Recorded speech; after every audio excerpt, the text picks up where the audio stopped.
Polri saat ini sedang gencar membongkar kasus ijazah palsu. Ada dua kategori yang dibedakan polisi. Pertama, perguruan tinggi ilegal yang menerbitkan ijazah. Yang kedua, perguruan tingginya resmi tetapi mengeluarkan ijazah untuk orang-orang yang tidak pernah kuliah. Pemirsa, berikut topik pilihan hari ini. Di Medan, Sumatera Utara, kepolisian membongkar kasus ijazah palsu.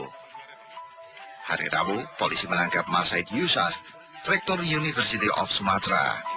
Yang mengejutkan, dari penangkapan itu terungkap, sudah lebih 1.200 ijazah yang diterbitkan, yang terbagi dalam 3 strata, mulai S1, pasca sarjana, hingga doktoral. Untuk tiap ijazah, dipatok harga mulai 10 juta sampai 40 juta rupiah. Polresta Medan, Satreskrim berhasil mengungkap kasus pemalsuan ijazah di mana tersangka MY ini mengeluarkan ijazah tanpa melalui prosedur sesuai dengan Undang-Undang Sistem Pendidikan Nasional. Yang bersangkutan langsung mencetak ijazah dan menjual kepada pemohon dengan harga berkisar antara 10, 15 sampai 40 juta per ijazah. Hingga kini, di Medan teridentifikasi ada 3 universitas bodong yang menerbitkan ijazah-ijazahan. Selain di University of Sumatera, ada Universitas Berkeley dan UGMM. UGMM bukan Universitas Gajah Mada cabang Medan, melainkan Universitas Generasi Muda Medan. Memang kebanyakan universitas bodong menggunakan nama mentereng agar mirip-mirip nama universitas besar sungguhan.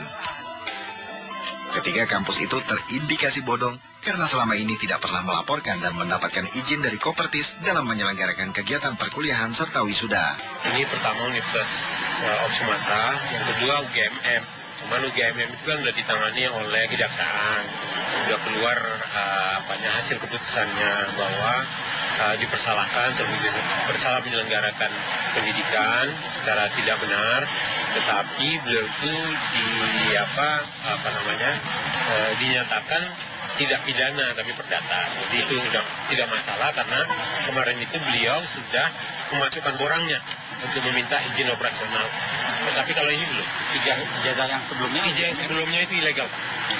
Tidak nyatakan ilegal. Dengan kampus Berkeley itu yang di Medan. Kampus Berkeley itu kemarin katanya ada di Padang, tetapi kemarin sudah dilihat itu sudah tutup. Cuma brosurnya ada yang ada, tapi itu tetap kita nyatakan ilegal.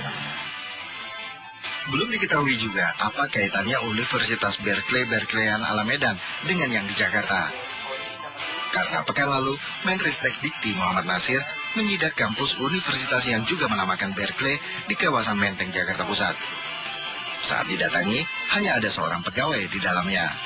Ruangan kuliahnya juga hanya satu. Yang banyak justru foto-foto pimpinan lembaga ini dengan sejumlah tokoh dan beberapa ijazahnya.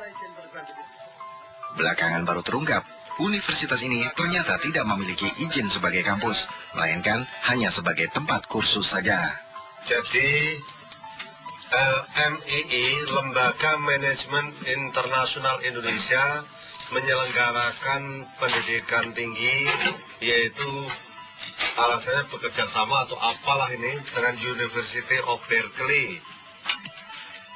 Nah, dia dengan sebutan University of Berkeley, ternyata Dikti tidak pernah mengeluarkan izin itu. Sehingga ini adalah kampus gelap. Kampus yang tidak jelas dalam pengeluaran ijazahnya. Ketika itu Menristek Dikti berjanji akan mengusut tuntas kasus ini. Dan sejak saat itulah, kasus ijazah palsu dan universitas bodong jadi berita besar. Polda Metro Jaya hingga kini masih menelusuri kampus-kampus yang menerbitkan ijazah aspal. Menurut Direktur Reserse Kriminal Umum Polda Metro Jaya, Komisaris Besar Krisna Murti, ada 2 hal yang jadi fokus penyelidikan.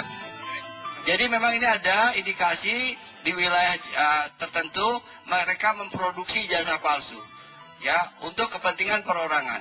Namun yang dikhawatirkan bukan itu. Yang dikhawatirkan adalah ada beberapa sekolahan, saya tidak menyebut university, yang mengeluarkan ijazah tapi orangnya tidak pernah bersekolah di situ. Itu yang menjadi concern ya. Selain ijazah-ijazah, karena ada orang yang ingin masuk perusahaan, dia tidak pernah sekolah mengeluarkan ijazah. Itu gampang diidentifikasi. Yang sulit adalah orangnya tidak pernah sekolah tapi keluar ijazah yang resmi dari universitas tersebut. Ini yang harus diantisipasi. Jadi, saat ini Polda Metro Jaya lebih memprioritaskan pengungkapan kasus untuk kategori kedua tadi. Kampusnya resmi, terdaftar di Kopertis, tapi mengeluarkan ijazah aspal untuk orang yang sama sekali tidak pernah mengikuti perkuliahan. Demikian laporan tim Liputan Topik.